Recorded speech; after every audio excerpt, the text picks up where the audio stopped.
Ang pag-inspect po kasi is through the authority po of the chairperson. I know, hindi kayo kumuha ng authority. Oh, wala pa po. Yeah, my point is parang kulang yung ginawa niyong trabaho. Para hindi kumpleto. Opo, i-refer po namin sa higher authority po. Thank you po. So therefore, dapat i-amend na lang yung joint circular kasi naabuso eh. Opo. Maraming salamat po. O sige, skip na po natin kung ayaw niyong sagutin. Alam niyo po ba na sinabi ng NICA, ng National Intelligence Coordinating Agency, na ang budget ng NPA 2016 to 2018 ay 5.8 billion? Yung sa, Oo po o hindi? ah, Ma'am, please. ano, pwede pong pakiulit? Ito, Senator Judge Raffy Tulfo. You may proceed when you're ready, sir. You have 2 minutes. Thereafter, our Senate President. Thereafter, Senator Lacson. Madam Witness, pag-usapan natin yung safe houses ng OVP. Based dun sa records ng House of Representatives noong 2022, yung OVP ay gumastos ng 16 million pesos sa confidential funds para sa bayad o rental ng mga safe houses, correct? Opo, tama po. At ilang safe houses ito? Pwede po ba ma-check ko yung records ko? Go ahead po.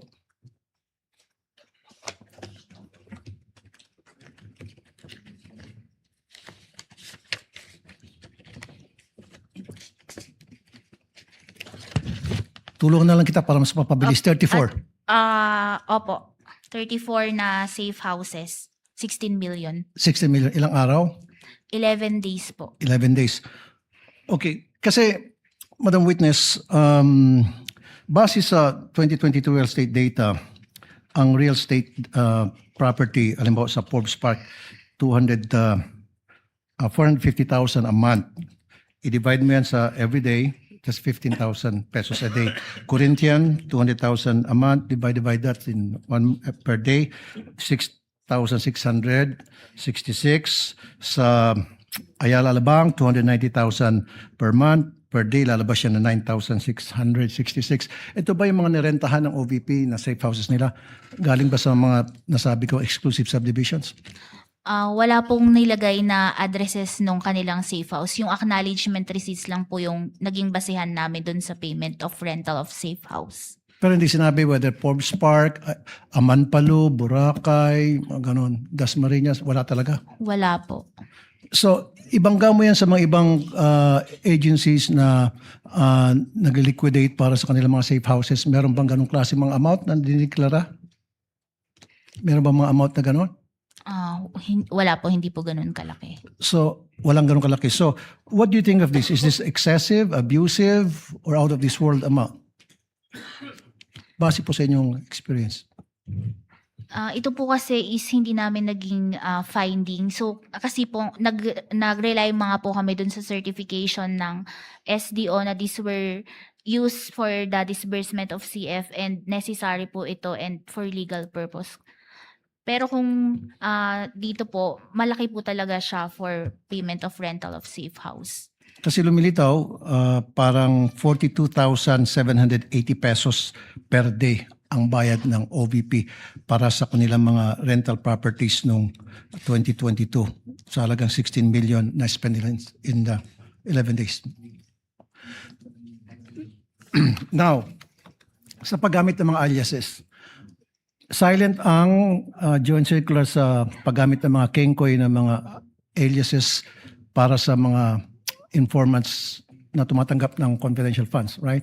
Opo, silent po ang joint circular. Silent din ba ang joint circular sa paggamit ng isang signature sa napakaraming pangalan? Wala pong naging provision ng joint circular doon sa mga pirma po. So okay lang gumamit ng mga isang pirma sa napakaraming informants, pangalan informants? Dapat po, ito ay mabigay sa totoong tao po. Yun po ang importante sa joint circular. So therefore, dapat i-amend na lang yung joint circular kasi naabuso eh. Opo. Maraming salamat po. Thank you, Senator Judge Tulfo. The Senate President is recognized for his interjections. You may proceed, sir. You have 2 minutes. Thank you, Mr. Presiding Officer. Gandang hapon na Miss Eileen. Tama po ba, narinig ko kahapon na kaya na disallow yung OVP for 2023 amounting to 375 million is dahil ibinigay ni Acosta kay La Chica yung pera. Yes po, Your Honor. Okay. At so lahat yun dinis-allow in 375. Opo. Tinitignan ko rin tong transcripts ng House kung saan sinabi ni Acosta na yung fourth quarter of 2022, ibinigay rin yung 125 million kay La Chica. At on the same transcript, November 25 to 2024, sinabi naman ni Fajarda na ibinigay yung 37.5 million kay Colonel Nolasco. So in both instances, yung fourth quarter of 2022, tsaka yung buong DepEd confidential funds, ibinigay ng Special Dispersing Officer sa iba.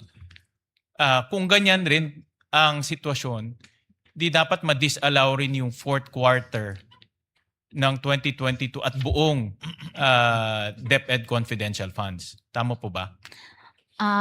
Yun po kasing sa disallowance nung sa DepEd, di ba nga, yung sa DepEd po kasi is di ba po meron na kaming na issue na credit notice.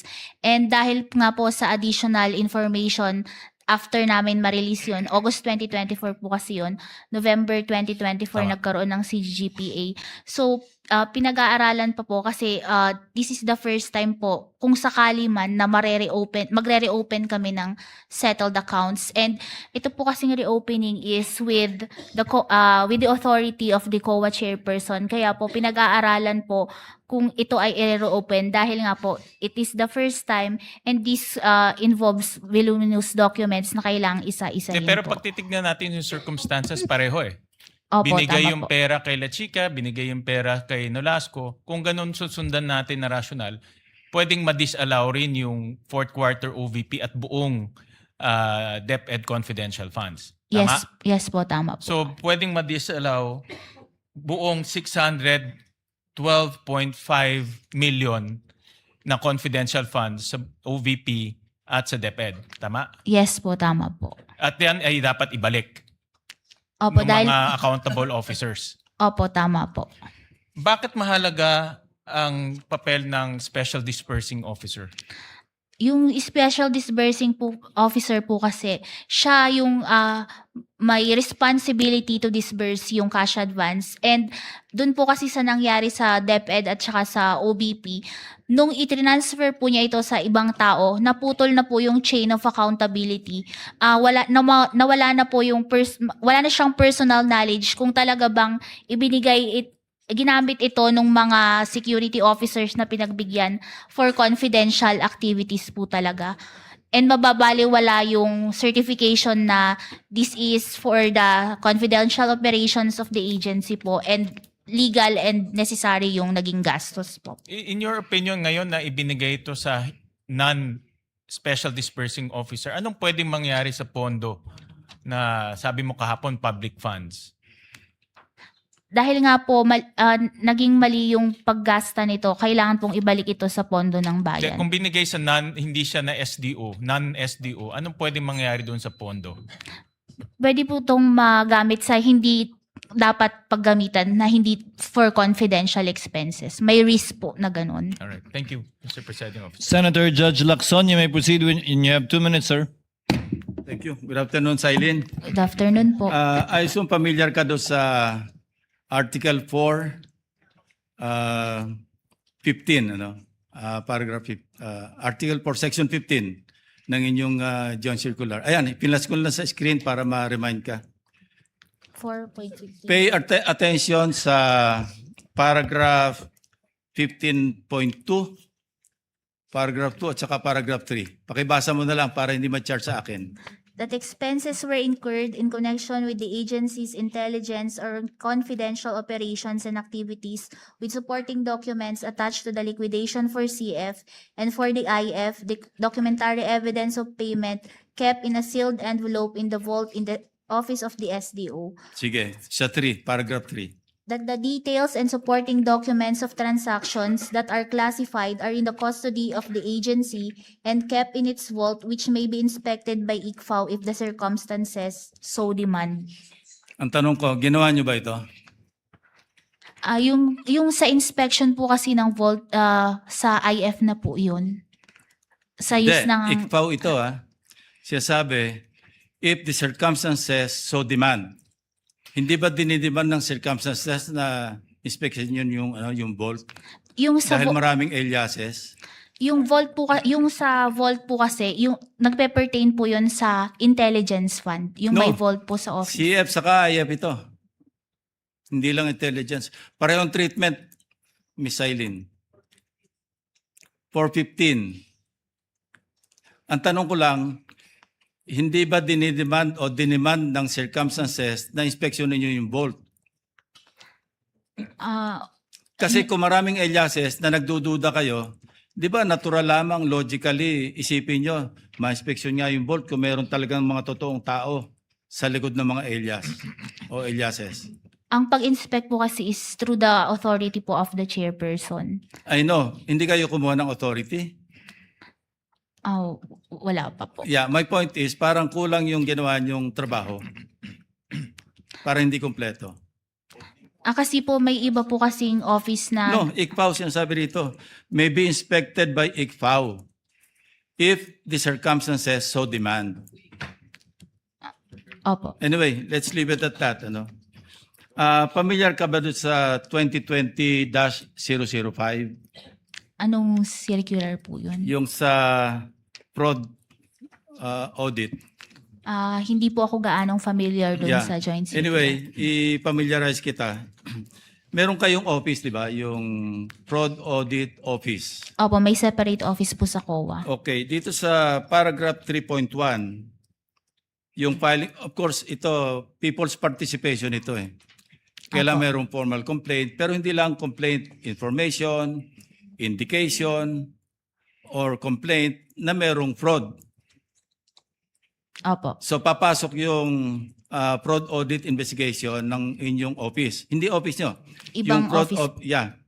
Pero nakalagay sa 3.1, any person who has knowledge that the transactions of, etc., pwedeng gumawa ng written information sa office na yon para mapunta doon sa logical conclusion, mapunta sa filing of criminal charges against whoever, not necessarily the Vice President. Yung sa pag-refer po sa Fraud Audit Office, ito po ay pinag-aaralan din po kung kinakailangan na i-refer to sa Fraud Audit Office. Ngayon po pinag-aaralan po namin ng office namin together with the chairperson po. Kasi kung sakaling ma-refer po ito po yung first time. And also po, itong transaction na ito involves voluminous documents na with classified information na baka pag ini-refer namin sa ibang office is ma-expose po ito. So pinag-aaralan po itong mabuti muna. Anyway, 12 seconds na lang. Isa na lang tanong, balikan ko yung sa 4.15. Hindi nyo ba naisip na man lang na kung na-inspect nyo yung vault, kumuha kayo ng mga specimen, yun yung mga question document, yung mga signatures. Ma-compare nyo sana doon sa mga ibang officials na mayroon kayong specimen signature para ma-determine nyo kung forged yung mga signatures na sinabi sa inyo. Yun lang, Mr. Presiding Officer, Mr. Chairman. Kindly answer the question, Celine. Opo, i-refer po namin sa higher authority po. Thank you po.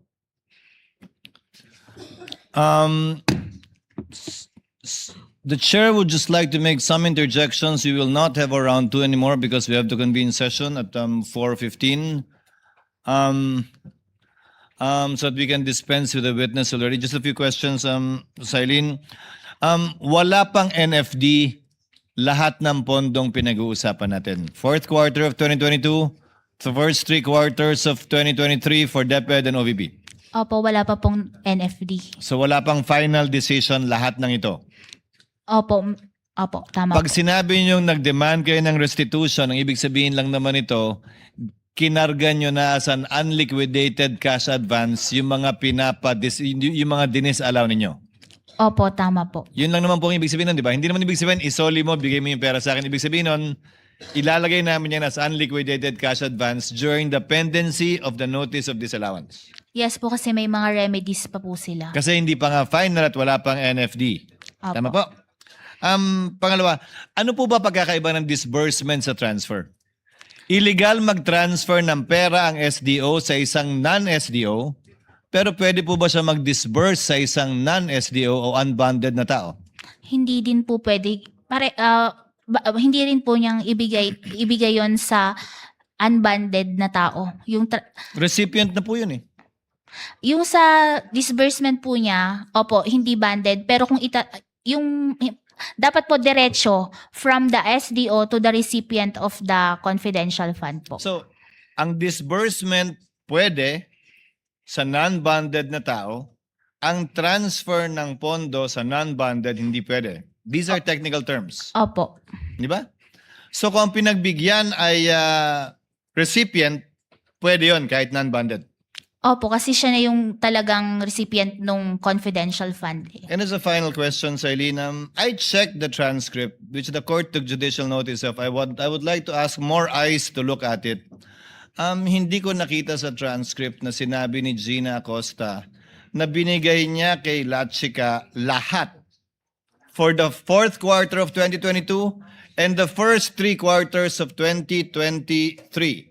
Medyo may ganung punto pa si Eduarda. Pero kay Gina Acosta, maliwanag na binigay niya yung 125 ayon sa kanya kay Latchika sa last quarter, pero hindi ganun kaliwanag na yun din ang ginawa niya for the first 3 quarters of 2023. Ano po ba particular yung pinagbasihan niyang dokumento nung binanggit niyong dinisalaw namin agad dahil sabi niya Acosta, binigay niya lahat kay Latchika. Hindi ko po makita, baka pwede niyong maituro sa TSN kung saan. Yun po kasi ang pinanghawakan namin doon, yung general statement niya na yung ginagawa nila is ibinibigay niya kay Colonel Latchika yung confidential fund po. Pero ang tinutukoy po niya ay yung 2025. Yung general statement po ni Eduarda, yun ang tumutukoy sa confidential fund ng DepEd para sa 3 quarters ng 2023. Pero hindi po pareho yung statement nila ni Gina Acosta na ganun kaliwanag na yun din yung ginawa niya sa first 3 quarters of 2023. Ano po ba yung particular na pinagbasihan niyo? When you say general statement yung pinagbasihan niyo, yung narinig niyo po ba o yung TSN mismo? Yun nga po, yung naging admission niya na binibigay niya kay Colonel Latchika po. Kindly listen, Sailin, yung narinig mo nung nandun ka o yung TSN mismo? Yung narinig ko po nung nandun po ako na sinabi niya na binibigay niya kay Hindi Colonel mo Latchika. pinagbasihan yung aktual na TSN na marahil mas maliwanag tungkol sa bagay nito. Opo. So based lang dun sa narinig mo nung nandun ka. Opo. Thank you, Ms. Eileen. Senator Padilla, yes.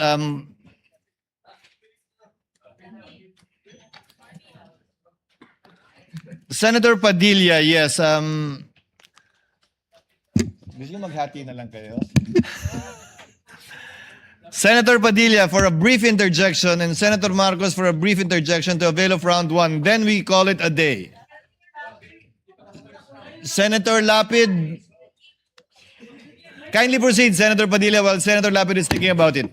No, please proceed. Kailian, tuloy ko lang. Gusto ko lang sundan kanina, sinabi ko merong 55 alternative na eskwelahan na nagbi-breed ng mga child warriors ang naisara sa Davao Region. Ituloy ko lang, noong August 6, 2024, nagkaroon ng committee hearing ang public order at sinasabi na 102 schools nationwide were identified as recruitment.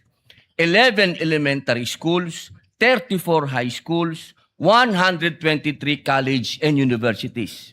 Doon din sa hearing na yon sinabi na meron 168 track student recruits remain active sa NPA. Ngayon, tanong ko, Kailian, hindi ba responsibilidad din ito ng Vice President at ng DepEd Secretary ang mga estudyante? Yung sa anong tawag dito sa college po, yung DepEd po kasi is hanggang sa high school. Opo. Opo, yung binanggit ko po kasi kanina, 55 na alternative child recruits. 11 elementary schools. 34 high schools. Ibig pong sabihin, tuloy-tuloy po yun. Magmula elementary, paakyat hanggang college. Yan po ang style ng recruitment. So sa tingin niyo po ba, sagot pa din ito ng DepEd Secretary at ng Vice President na lumaban na dito sa terorista noong mayor pa lang siya? No, may. Oo, hindi. Ma'am, bilis, 42. Kawawa Just naman. yes or no? Depende pa din po kasi yun sa mandate ng Oo lang po agency. o hindi. Sa palagay niyo po ba? O sige, skip na po natin kung ayaw niyong sagutin. Alam niyo po ba na sinabi ng NICA, ng National Intelligence Coordinating Agency, na ang budget ng NPA 2016 to 2018 ay 5.8 billion? Yung sa, Oo po o hindi? Ma'am, please. ano, pwede pong pakiulit? Ang budget daw po ng NPA is 5.8 billion. Alam niyo po ba yon? Sinabi po ng NICA. Hindi ko po narinig yun sa Opo. news. Sa palagay niyo po ba, sapat yung budget na magkano po ba ang sinasabi niyo? 500 million ba ang naibigay? Pero yung Kasama na po yung sa Vice President at sa DepEd. 612 Kumpara niyo po point- sa 5.8 billion. Sapat po ba yon? Pero kasi yung sa nabanggit po ng NICA is mako-cover na din po nila bilang isa sila sa mga agencies with. So alam niyo po yung sinabi ng NICA. Alam niyo po. Hindi ko po narinig Yung tungkol yun lang po sa estudyante. Kasi alam niyo naman po, sa ngayon, ang nasa front na inilalagay ay mga estudyante. Nabalitaan niyo po ba yung mga namatay nung huli na mga estudyante? yung violence po sa school. Opo, ito na lang po. 8 seconds na lang po ako. January 1, 2024, sinabi po ng AFP na there is no more guerrilla active front. So, ibig sabihin po, successful. Based po sa AFP. Salamat po. Senator Judge Marcos for the last intervention. Maraming salamat, Presiding Judge. Simple lang, i-confirm ko lang sa ating testigo. So I'd just like to confirm kung tama sabihin na as of now, there's no official finding na may fraud sa DepEd man o sa OVP. Tama po ba? No fraud finding as of now. Kasi nga po compliance audit lang po ginagawa namin sa Tama. IFAO. Compliance audit lamang, walang fraud audit. Ikalawa, narinig kita kanina na kapag compliance audit, base sa dokumento lang. Limited kayo sa dokumentong isinabmit ng ahensya. Kung ganon, yung House of Representatives, hindi naman bahagi ng OVP or DepEd. Wala namang sinabmit sa COA, di ba? May sinabmit pa sila. Yung Congress, Committee on Good Governance, may sinabit na dokumento. Yun po kasi based on other information na po after nilang mag-liquidate na naging na available information after the liquidation na Pero kinonsider po namin sa audit. Hindi, ibig ko sabihin, yung congressional transcript ni Acosta at Fajarda, hindi yon bahagi ng dokumentong sinumite ng mga ahensya. Opo, pero ginamit Wala po siya, namin di yun. ba? Pero ginamit din po namin yung information na yun during our audit po. Bakit humingi ka rin ba ng affidavit? Kasi hindi naman binigay ng agency. Kasasabi mo lang kapag compliance audit, dokumentong galing sa ahensya.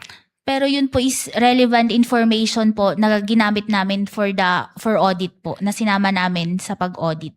Yes, following po, the presiding judge, bakit po ganon kanina sinabi mo, dapat dokumento na sinabmit ng ahensya, biglang ngayon, pati transcript, pati iba pang mga katibayan na sinasabi, ginagamit na rin. Hindi na compliance audit yun, hindi ba? Pero yun po kasi is related pa din dun sa liquidation which is discovered after the submission of the liquidation documents. Kaya nga nalilito kami kasi bakit dinisallow lahat ng quarter samantalang pinag-uusapan ni Acosta, iisa lang, di ba? Yung last quarter lamang. Doon nga sa transcript, doon lumilitaw yon. So ngayon, tinatanggap na rin pati mga transcript at iba pa. Hindi na dokumento yon as covered by compliance audit by your own definition, hindi ba? Pero relevant yung information po in the conduct of the audit po, in the Kung may proper... relevant sa dyaryo, tatanggapin rin ninyo na ebidensya rin yon. Compliance audit pa rin yon. Kahit nasa dyaryo, nasa social media. Kung sa palagay mo may kinalaman dun sa kaso, tatanggapin ninyo. Kasi nga po dun sa circular, pwede kaming mag-dependent sa other documents deemed necessary sa audit po. So, pwede, miski anong dokumento. Parang lumalabo yata yung joint circular. Maraming salamat po. Thank you. Again, that would be the last round for this witness. Ms. Eileen, salamat po sa inyong kooperasyon. Salamat sa inyong pasensya. Salamat sa pagsagot sa lahat ng tanong mula sa magkabilang panig. Gayon din mula sa mga senator judges. You are excused, ma'am, and thank you very much for your time and cooperation. Thank you po, Your Honor. Ingat po kayo.